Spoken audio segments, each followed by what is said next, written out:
Bonjour, bienvenue dans notre web série Les Petits Reporters du Vendée Globe. Aujourd'hui, nous allons au Sable d'Olonne à la rencontre de Manuel Cousin, skipper du Vendée Globe. Comment est-il devenu skipper? Pourquoi s'est-il inscrit au Vendée Globe 2020? Pour tout savoir, suivez Les Petits Reporters.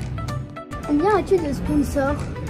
Alors j'ai un sponsor principal qui est le groupe Cétain, c'est une quincaillerie industrielle. Donc ça c'est mon sponsor titre, un sponsor principal. Et après j'ai des sponsors techniques.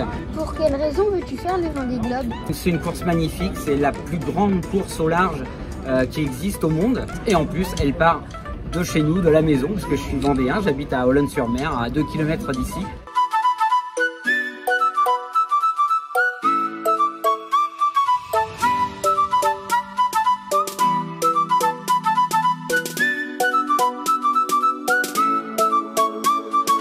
Comment tu as fait pour devenir skipper du Vendée Globe? J'ai commencé tout jeune, à peu près à ton âge, sur un petit optimiste, des tout petits voiliers, vous connaissez peut-être, les petits optimistes. Et puis j'ai toujours fait de la voile.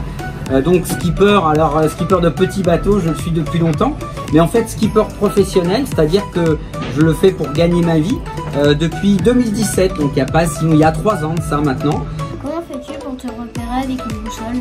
On se repère avec une boussole sur le bateau, mais maintenant on a des instruments électroniques beaucoup plus précis que les boussoles. On a des GPS, on a un ordinateur à bord. Combien y a-t-il de cordes sur le bateau? Tu vois, quand on regarde autour de nous, on en voit partout. Et c'est des grandes longueurs, puisque en général le cordage va en haut du mât, redescend avec des systèmes de poulies. Donc déjà rien que pour ce qu'on appelle une drisse, pour par exemple pour hisser la grand voile, juste celle-ci elle fait plus de 100 mètres.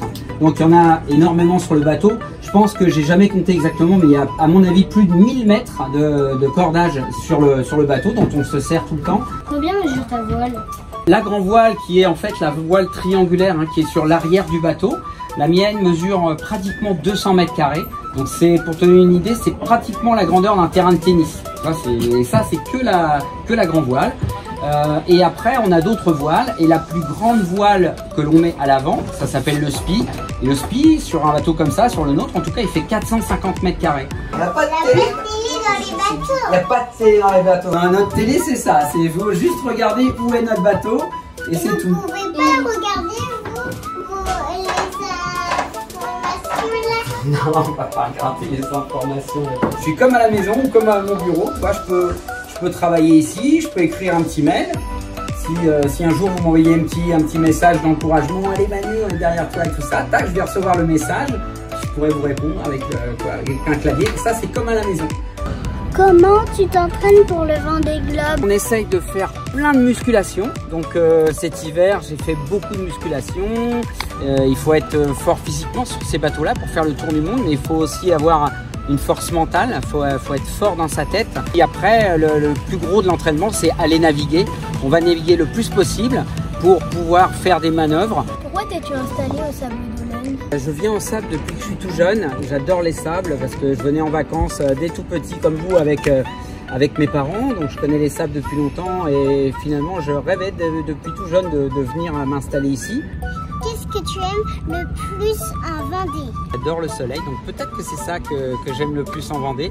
Mais il y a plein de choses en fait. Il y a le port, ici à Port-Olona, il y a des magnifiques bateaux, il y a la plage, la baie est magnifique. L'arrière-pays aussi, enfin voilà, il y a plein de choses. Je trouve qu'il fait bon vivre en Vendée.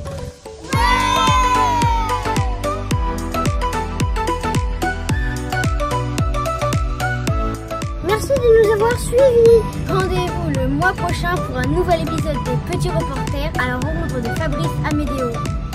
À bientôt. À bientôt.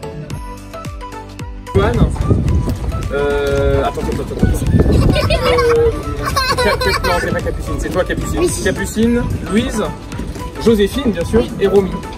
Ah, j'avais envie de faire une sieste, tu vas voir. Ah non, faut se mettre sur le dos pour être bien, la tête sur l'oreiller, et voilà. T'es bien ou t'es pas bien? Il faudrait mettre des étoiles au haut. Ah, des petites étoiles comme dans ta chambre.